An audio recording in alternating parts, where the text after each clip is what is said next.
Chapter 6, Changeling Child. Alright, here we go. Give me them deets, daddy-o. I stared at Logan in silence for a long time, my brain trying to fully comprehend what he'd said. A changeling. I knew what that was. I had read about them before. But that meant... if I was a changeling. I couldn't even get my head around all the implications. You're sure she's a changeling? Logan nodded, having seemingly gotten over his initial reservations about talking about it. I'm sure. Her condition has all the earmarks of unseelie work. Like as not, that's why Brenna's been interested in her. I thought I felt someone talking about me. Oh, well, I was not expecting you to crash this party. Hello. Brenna was standing in one of the back entrances, giving me a scathing look up and down. Didn't realize it would be you. Where? She yawned. Oh, I was sleeping in the back. Why is Brenna sleeping at the back of the bakery? Cat. She does that sometimes. What? I rubbed my forehead. You've been here the whole time? She shrugged. What exactly is the relationship between you two anyway? Do fairies always just kind of hang out together or what? Well, we don't always. Brenna and I knew each other before we both left. He's what you humans would call a brother-in-law, though we don't have much use for such titles. A brother-in-law? Well, obviously, Ewan's mom is not your sister. So, did you marry Logan's brother? Sister? Other? I have questions. Even Ewan's like, what the heck? I'm so glad I'm not the only one like, huh? What? Seriously? Wait, even Ewan didn't know that? Brenna, is it okay to say that? You've always... I don't have the patience to deal with questions anymore. You're Ewan's aunt? Oh, dang, Ewan, I'm so sorry. I will get you a sympathy card immediately. Brenna shrugged it off so easily, but Ewan looked stunned. He definitely hadn't known that. Is that why she'd been so keen to look out for me then? Though that didn't really make sense. Ewan and I were just sort of friends, and Logan said she'd been trying to pick a fight with the court. Oh no, if I get together with Ewan, that means Brenna's gonna be my aunt-in-law. Gross. Because I'm a changeling. This was way too much information, and all at once at that. I'm sorry, can we backtrack to this changeling thing? Because I'm still a bit lost on that. I've read about changelings and... Excuse me? Please spare us a summary of your readings. Humans know nothing of the activities of the Fae, or at the very least, nothing useful. The amount of books on the topic seems like it would disagree. If you're going to start boiling water and eggshells to prove yourself, it's just going to be a waste of time for everyone. I'm not going to start doing anything to prove myself. I just want to know why you people say I'm a changeling. Because you are. Because at some point in your pitiful, boring past, you managed to catch the attention of the unseelie court and get yourself tangled in a contract with them. And now, you're inextricably caught up in their plans. Not totally inextricably, really. Brenna scowled at him. But, wait. A changeling is when a human child gets replaced by a fairy child, or even a fairy adult. You're saying that I replaced the real Nora? Then... Brenna pushed me against the counter, pinning me in place. Whoa, Brenna! Oh dear. He's like, I gotta go. He trotted across the shop and flipped the sign to closed as Ewan tried to pry Brenna off. She slapped his hand away, keeping one of hers firmly on my collarbone. She actually does have strong ant energy now that I'm thinking about it. You idiot! There is no real Nora. There is only you. However, your soul and body were severed from each other long ago, at whatever point the contract was entered into. Your body is waiting for you in Fairy, and your soul is here, in this body. Why? I mean, setting aside the total weirdness of switching souls around and whether I believe that or not, why go to that trouble? We don't have to explain ourselves to you. Camouflage. What? Logan shot Brenna a look as he lowered the blinds at the front of the shop. I hope Dad doesn't show up looking for me. Please be distracted by pudding this time. Nora, do you understand what drives the Fae to seek out humans in the first place? Not really. Your life force. Humans live such a short amount of time, but their souls burn so bright, like a fire you can't even get close to for fear of being burned. By contrast, the Fae are like smoldering coals. We live long, but our life force is pale and weak compared to yours. With each new generation, the fire slowly dies. They're more and more fragile. We need you. We need humans to keep ourselves alive. How? Interbreeding, basically. That's right. That's why they wanted you so badly when you were born.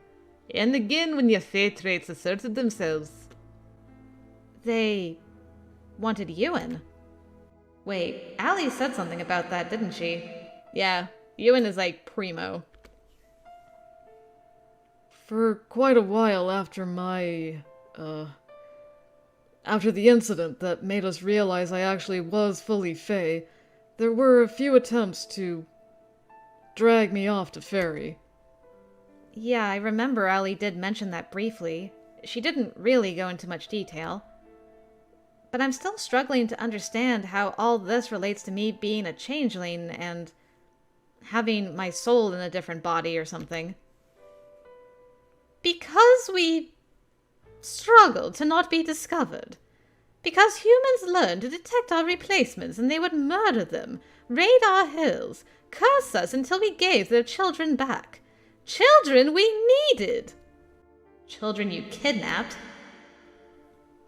So we needed better ways to hide, just until our changelings were mature. Just until we could safely bring them back to Fairy without them being hunted down. Infants don't wander off on their own. So if anyone goes missing, people notice. But adults... He shrugged as if it didn't matter one bit, though he was right. If an adult or even a teen wandered off, people would look, but it's not like they'd necessarily suspect a kidnapping.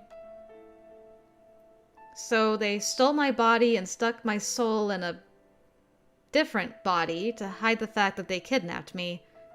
And if I'm in some kind of contract, why don't I remember? It's not just any body that you're in. It's a fairy's body. And with your soul sheltered in the human world, your body can grow and mature without any negative impact on your life force. Ewan preempted my question there. Humans that stay in Fairy for long periods are slowly impacted by the high levels of Fae magic. They become more and more Fairy-like over time. I assume that means it could decrease the potency of your life force if you were to grow up there, and defeat the purpose of taking you there in the first place. So this is basically a widespread conspiracy on behalf of fairies to kidnap as many human kids as possible without it being detected until they're old enough for no one to care if they go missing. Or at least until they're old enough for people to not look as hard. So you can use them for breeding. No one spoke. It sounds like you're all justifying this. Like, you think it's fine. You're standing calmly telling me I was kidnapped, that I'm in the process of being kidnapped. We do what's needed for survival, as everyone does.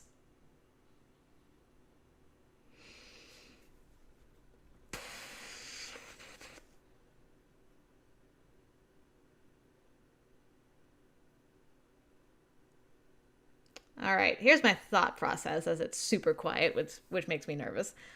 I'm talking to a bunch of fae. I got 3 fae in front of me.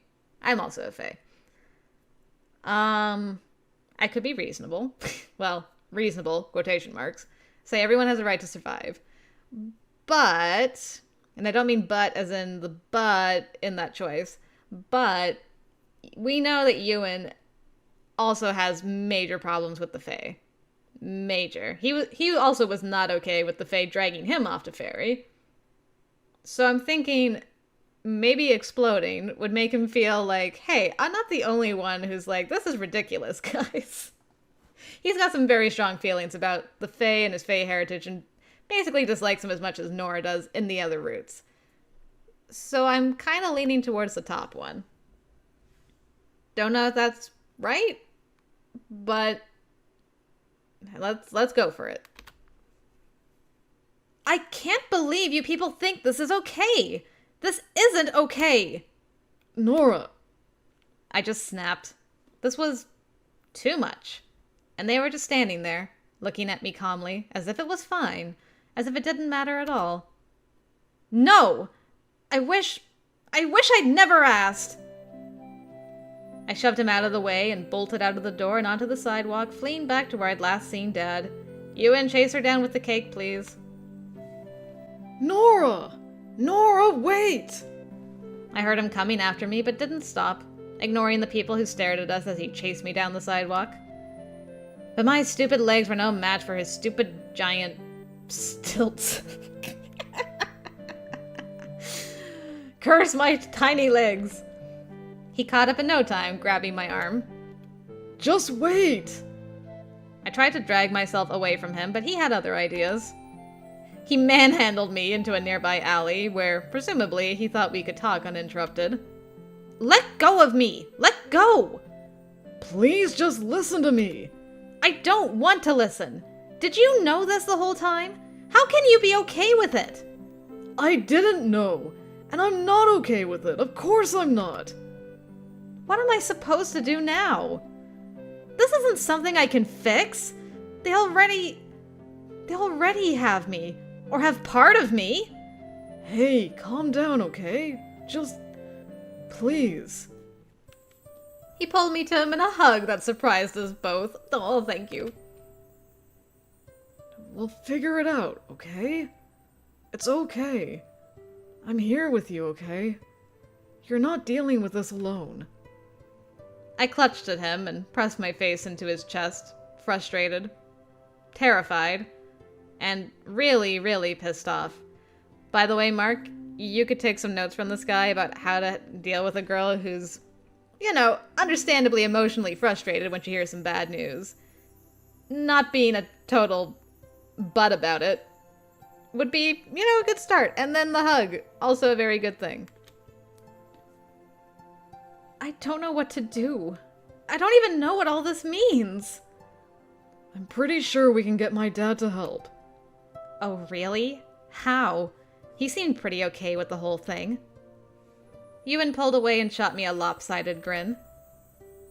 Trust me, there is one way to get him to do anything we want. Mom? What's that? Tell my mom. Yay, Melanie! I laughed, sniffling slightly. I'm sorry. I shouldn't have just freaked out like that. Hey, I understand the feeling. I've had a few freakouts myself over the past couple of years. And don't forget what I told you. I hate the Fae. For exactly this kind of reason. I knew it! Are you sure we can get your dad to help? No offense, but he seemed pretty okay with him doing this to me. Dad is Fae. Through and through. He really is. But like I said, I know his weakness. Trust me on this one. Your mom must be terrifying. No, she's actually really sweet and quiet. But she has my dad wrapped around her little finger and always has. If we even threaten to get her involved, he'll cave. Aw, I want to meet Mom. I get the feeling you've had to do this kind of thing before. You learn a few tricks growing up with a father like that. Come on. He took my hand and led me back toward the bakery. I let out a long, shaky breath and followed. What if there's nothing we can do? There is. There has to be. I squeezed his hand tightly and tried to keep up. Ewan squeezed back and pulled me closer as we stepped back through the door into the bakery. I cast a worried look over my shoulder, really hoping Dad didn't show up looking for me for a while longer. That was fast.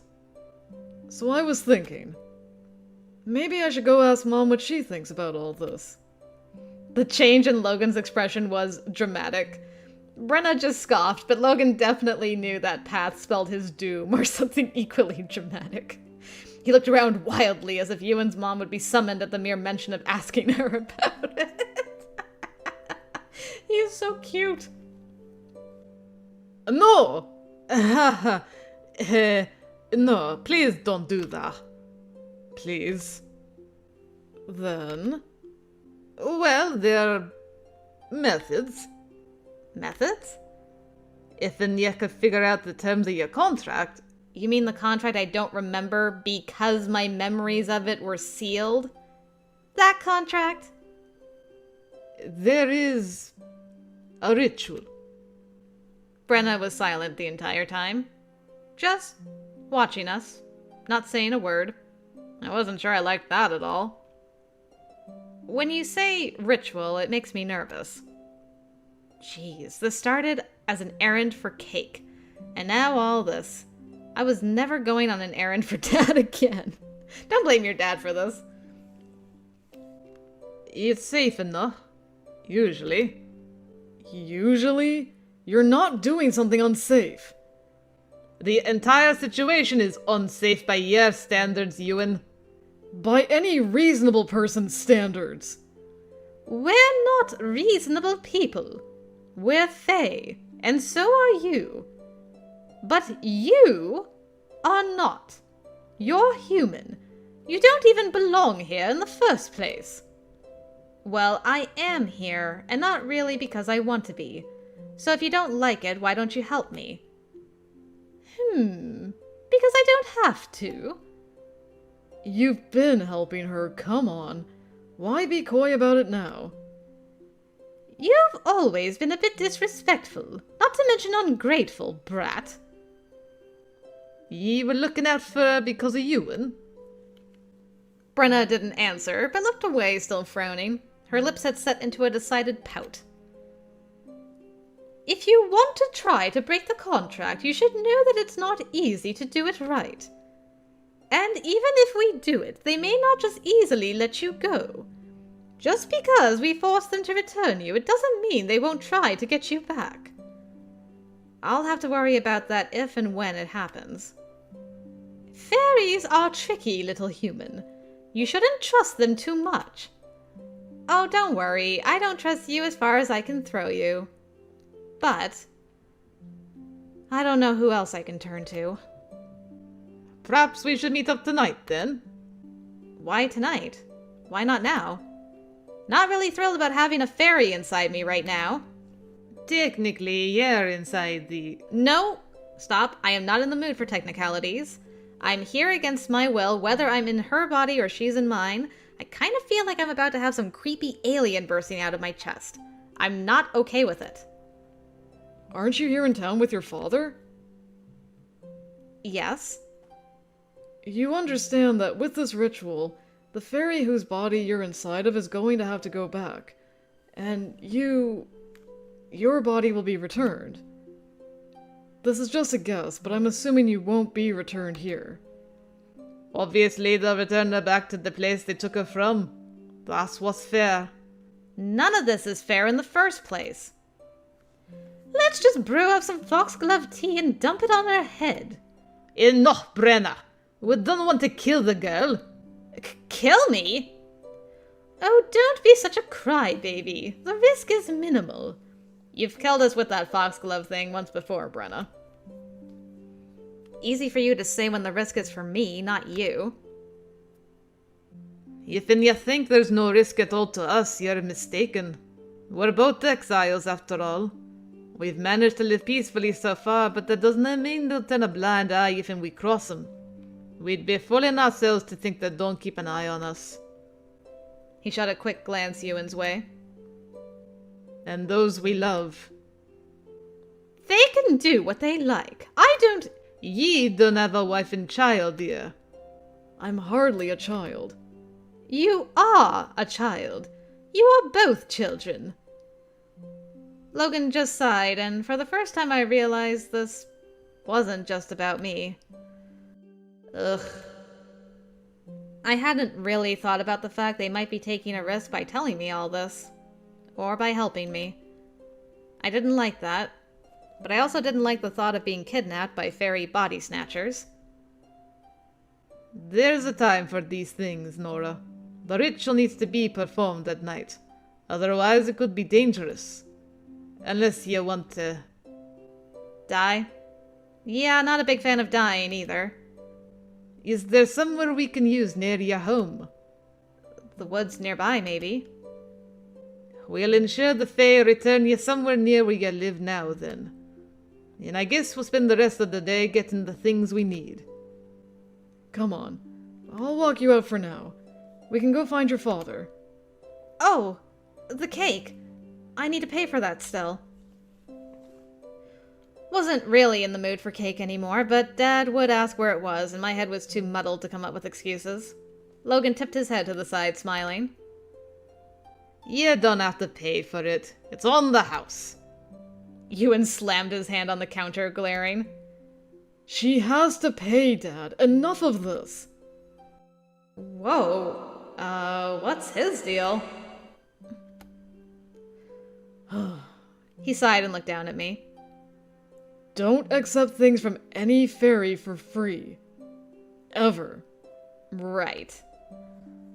I wasn't going to try anything. Trust your old man a little. No, she has to pay. It's okay. I have money to pay.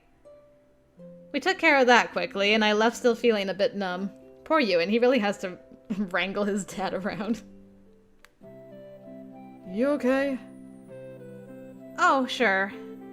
I mean, in the end, nothing's changed. Now I just know I'm a kidnapping victim.